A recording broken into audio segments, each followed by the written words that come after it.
नमस्कार। मैं सुनील कुमार आपका स्वागत करता हूं आपके अपने चैनल क्या ऐसा होता है में। दोस्तों, आप में से जो लोग सनातन धर्म से ताल्लुक रखते हैं वो सभी लोग जानते होंगे कि जब सूर्य नारायण सूर्यदेव उत्तरायण हो जाते हैं तो देवताओं के दिन शुरू हो जाते हैं। देव शयनी एकादशी से देव उठनी एकादशी का पीरियड जो होता है वो देवताओं की रात्रि होती है। इसीलिए आपने देखा होगा कि शुभ कार्य वर्जित होते हैं, गृह प्रवेश नहीं कर सकते और अधिकांश मतलब ज्यादातर जो देखा जाता है इस दौरान शादियां बंद हो जाती हैं। शादियां बंद हो गई। इसीलिए दोस्तों देव उठनी एकादशी काफी लोग 1 नवंबर को मना रहे हैं क्योंकि दोपहर के बाद का समय है।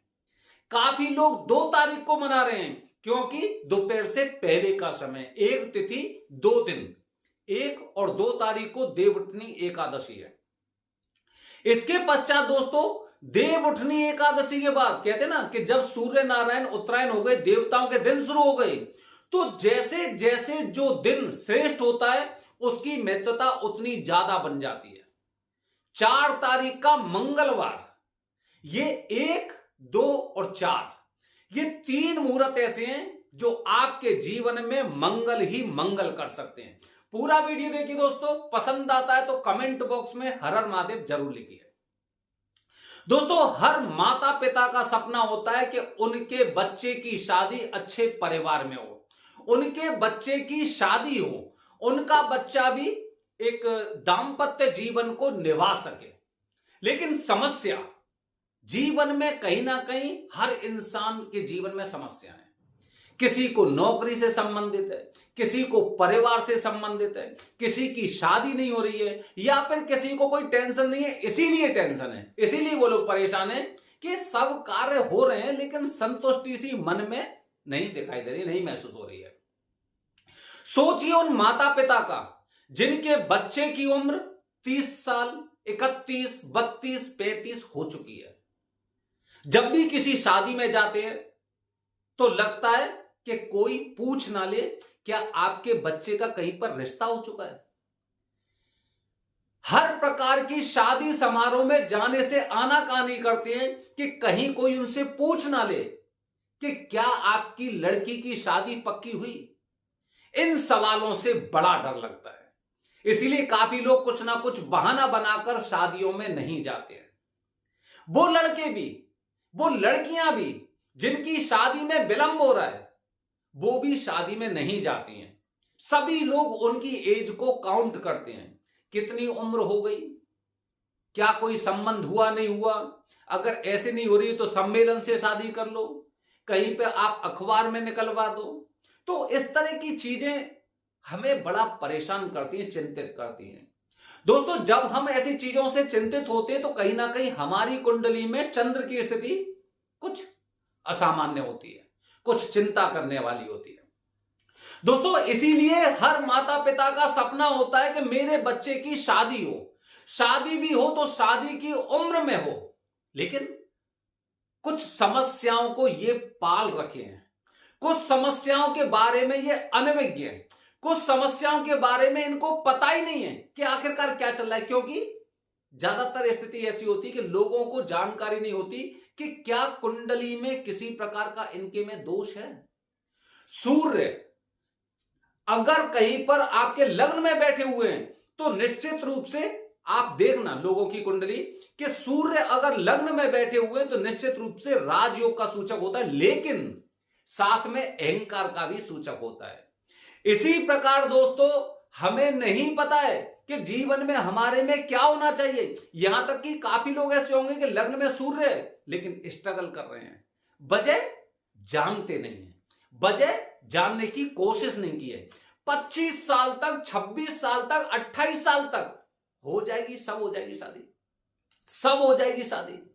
काफी लोग तो ऐसे थे जिन्होंने सोचा था हो सकता है उनकी कुछ मांग होंगी, हो सकता है उनके बच्चे अच्छी जॉब कर रहे होंगे, कुछ ऐसी उनकी कंडीशन होंगी जिसकी वजह से वो लोग रह गए।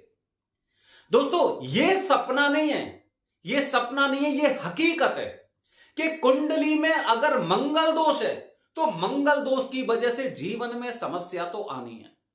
मेरा कोई भी वीडियो देख लेना, आप अपने आसपास इंटरनेट से कुंडली बनाकर देख लेना। कुंडली के पहले, चौथे, सातवें, आठवें, 12वें भाव में मंगल है तो निश्चित रूप से शादी की समस्या आनी है। अगर सप्तम भाव में राहु या केतु बैठे हुए हैं तो पति पत्नी में तनाव की नौबत आ सकती है, यहां तक कि तलाक भी हो सकता है। अगर शनि और बुध बैठे हुए हैं तो शादी आपकी लेट हो सकती है, डिले हो सकती है। इसी प्रकार दोस्तों काफी बार हमने देखा है कि कुंडली का पंचम भाव अगर यहां पर कोई अशुभ ग्रह होते तो मतलब संतान उत्पत्ति में देरी। अब संतान उत्पत्ति में देरी क्यों हो रही है? या तो लड़की को कोई समस्या है या फिर शादी की समस्या है कि शादी उस बच्चे की नहीं हो पा रही है। दोस्तों अगर हम समस्याओं को जान लें, अगर हम समस्याओं में घुस जाएं तो सनातन धर्म में हर प्रकार की समस्या का निवारण है। देवउठनी एकादशी के बारे में बता रहा हूं दोस्तों। देवउठनी एकादशी हालांकि सनातन धर्म के अनुसार अबूझ साया होता है। अबूझ साया मतलब शुभ नहीं है, मतलब इस दौरान आप शादी नहीं कर सकते, लेकिन फिर भी कर सकते हैं क्योंकि अबूझ साया है। कुछ ऐसे अबूझ साए होते हैं जिनमें शादियां कर सकते हैं, शादियां नहीं होती हैं लेकिन कर सकते हैं।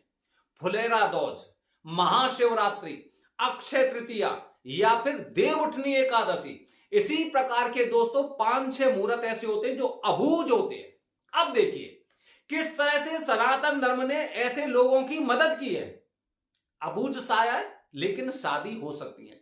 शादी में विलंब है।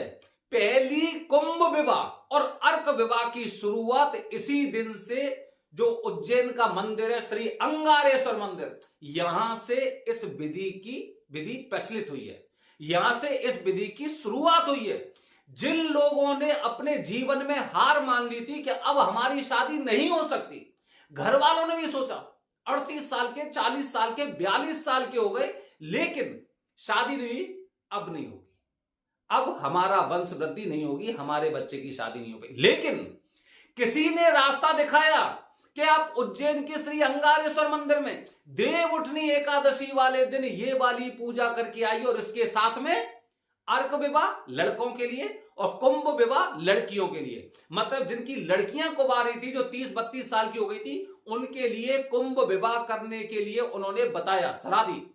और जो लड़के 30-35-40 साल के हो गए उनके लिए अर्क विवाह की विधि बताई कि आपको ये उज्जैन के श्री अंगारेश्वर मंदिर जहां पर मंगल देव जी का जन्म हुआ, जहां से मंगल दोष की पूजा प्रचलित हुई, और देवउठनी एकादशी वो दिन है जिस दिन से इस दिन से श्री अंगारेश्वर मंदिर में अर्क विवाह और कुंभ विवाह की शुरुआत हुई। फिर क्या हुआ दोस्तों, यहां पर जब इस प्रकार की पूजा की जाती है और अगर पूर्ण विधि विधान वाली पूजा करते हैं तो ऐसे लोगों के रिश्ते 1 साल के अंदर बने हैं।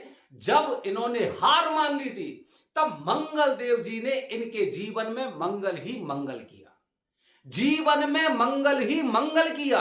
देवउठनी एकादशी वो दिन है जिस दिन से लड़के जो अविवाहित थे, जिनकी शादी में विलंब हो रहा था, वो अर्क विवाह करने और मंगल देव जी को खुश करने, फिर कोई भात पूजा 1100-2100 वाली इस तरह की करने नहीं जाते, क्योंकि जिस प्रकार का लोगों को फल प्राप्त होता है, जिस प्रकार का फल उनको प्राप्त करना है, जिस प्रकार की उनकी इच्छा है, जिस प्रकार का मनोरथ है, उसी प्रकार से जब हम भगवान की सेवा करते तो उसके उसी प्रकार के फल प्राप्त होते हैं। इसी प्रकार जब माता पिता ने सोचा कि क्या वाकई में ऐसी बात है, क्या मेरी बेटी की शादी हो सकती है, जो बार बार रिश्ते बनने से पहले बिगड़ जाते हैं, पहले यहां पर देखने आते हैं, लड़की अच्छी है, सुंदर है, सुशील है, सब कुछ है, लेकिन पता नहीं घर जाने के बाद क्या हो जाता है।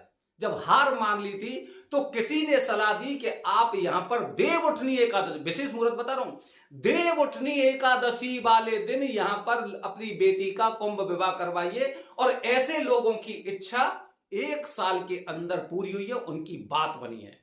दोस्तों साल का सर्वश्रेष्ठ मुहूर्त कुंभ विवाह और अर्क विवाह के लिए, कुंभ विवाह और अर्क विवाह की शुरुआत इसी दिन से हुई थी। मैंने बताया ना, अबूझ साया है, शादियां नहीं होती लेकिन फिर भी अबूझ साय के तौर पर सबसे ज्यादा पूजा देवउठनी एकादशी को होती है। जिस बच्चे की शादी नहीं बन पा रही उसकी शादी इस दिन हो जाती है, जो अबूसा है। इसी प्रकार दोस्तों जिन लोगों की शादी में विलंब हो रहा है वो लोग देवउठनी एकादशी वाले दिन आप देखना उज्जैन के श्री अंगारेश्वर मंदिर में, वहां पर देखना कि उस दिन मेला लगा होगा, सैलाब होगा श्रद्धालुओं का। जो ऐसे ऐसे लोग आएंगे यहां पर, आप देख के समझ जाएंगे कि वाकई में इनके जीवन में शादी की समस्या है।